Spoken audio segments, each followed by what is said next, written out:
नमस्कार. तू ही रे माझा मितवा ह्या मालिकेत आज आपण पाहत आहोत. अर्णवचा आवाज ऐकून त्याच्या आवाजाच्या कानोस्याने इकडे ईश्वरी उठते आणि ईश्वरीची आई बाहेर अर्णवला सांगत असते की तिची तब्येत बरी नाही म्हणून ती आराम करते. तर तुझं काय काम होतं ते तू मला सांग. तेव्हा तो सांगतो, एकदम महत्त्वाची गोष्ट आहे जी ईश्वरीच्या आयुष्याशी एकदम जुळून घेणारी किंवा महत्त्वाचीच समजा. असं सांगत असतानाच तिथे ईश्वरी बाहेर येते आणि सर तुम्ही इथे असं म्हणू लागते. त्यावेळेला तो म्हणतो, एकदम महत्त्वाची गोष्ट आहे ती सांगण्यासाठी मी इथं आलो आहे. आणि ती गोष्ट काय म्हटल्यानंतर तो सांगू लागतो, तू लग्नाविषयी जो निर्णय घेतला आहे तो चुकीचा आहे, त्याविषयी मला तुझ्याशी बोलायचं आहे आणि एकदम महत्त्वाचं गोष्ट आहे.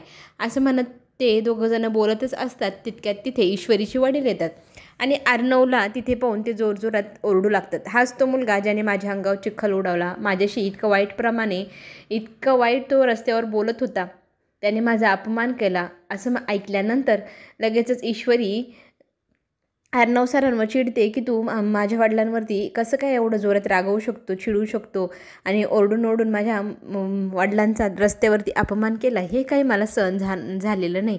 त्यावेळेला तू सांगतो, माझं एकदम महत्त्वाचं काम आहे म्हणून मी इथं आले, माझं म्हणणं तर ऐकून घ्या, तुम्हाला माझं म्हणणं ऐकावं लागेल.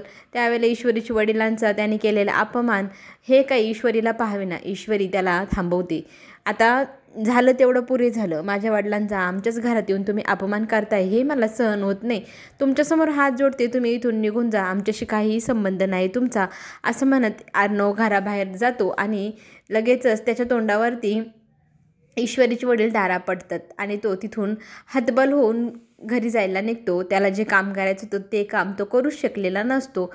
आणि हा मुलगा चांगला वृत्तीचा नाही, चांगला माणूस नाही आणि त्याने माझा इतका अपमान केला. तू तर म्हणे हा माणूस चांगला आहे, पण खरंच तो मुलगा आपल्यासाठी वाईट आहे. त्याने आपल्यावरती नेहमीच संकट आणले आहे. आत्याही म्हणते, मी दरवेळेला हेच सांगत होते आणि याला आपल्यापासून लांब ठेवा, हेही माझं म्हणणं कधी ह्या दोघी मायलेकींनी माझं ऐकलं नाही. पण आता ईश्वरीचे वडील म्हणतात, माझंही तेच मत आहे, इथून पुढे त्या मुलाला आपल्या आयुष्यात स्थान नाही, आपल्या घराकडेही तो फिरकला नाही पाहिजे. ईश्वरीची आई त्याच्या बाजूने 2-4 शब्द बोलते. लगेचच तिचा नवरा तिला तिथेच थांबवतो. इथून पुढे आता ह्या मुलाशी कसल्याही प्रकारचा संबंध ठेवायचा नाही. ईश्वरी म्हणते, ठीक आहे बाबा, तुम्ही म्हणाल तसंच करल. पैशांच्या नादामध्ये मी तिथे त्याच्याकडे जॉबच करायला नव्हतं पाहिजे, माझं चुकलं. तितक्यात तिला भडकूचंदचा फोन येतो आणि तो फोन पाहून आणखी जास्त संताप तिच्या वडिलांचा होतो. आत्ताच्या आत्ता हा फोन कर, डायरेक्ट ब्लॉक कर. अख्ख्या घरात तो नंबर ब्लॉक केला जातो आणि अर्णवशी कोणीही बोलायचं नाही, हेही तंबी आता त्यांनी सगळ्यांना दिलेली असते.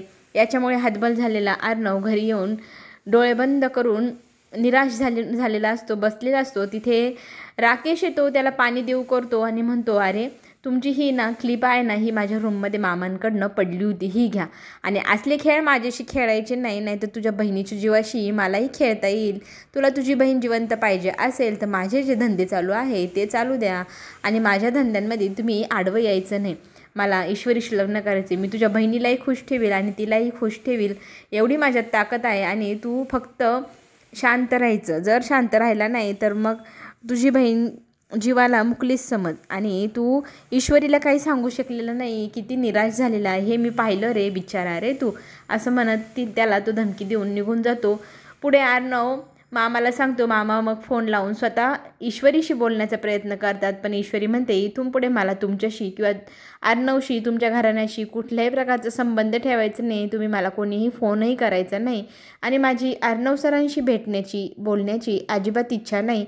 त्यामुळे तुम्ही माझ्याशी बोलल्यानंतर त्यांच्याकडे फोन द्याल तेही मला चालणार नाही. असं म्हणत ती स्पष्ट नकार देते अर्णव आणि त्यांच्या घरच्यांशी बोलण्यासाठी. आणि ह्या गोष्टीचा मामांनाही त्रास होतो. मामा सांगण्याचा प्रयत्न करतात पण ती ऐकायला तयार नसते. अर्णवला ते सांगू लागतात, ती आता कसल्याच प्रकारे तुझ्याशी बोलायला तयार नाही, आता काय करायचं.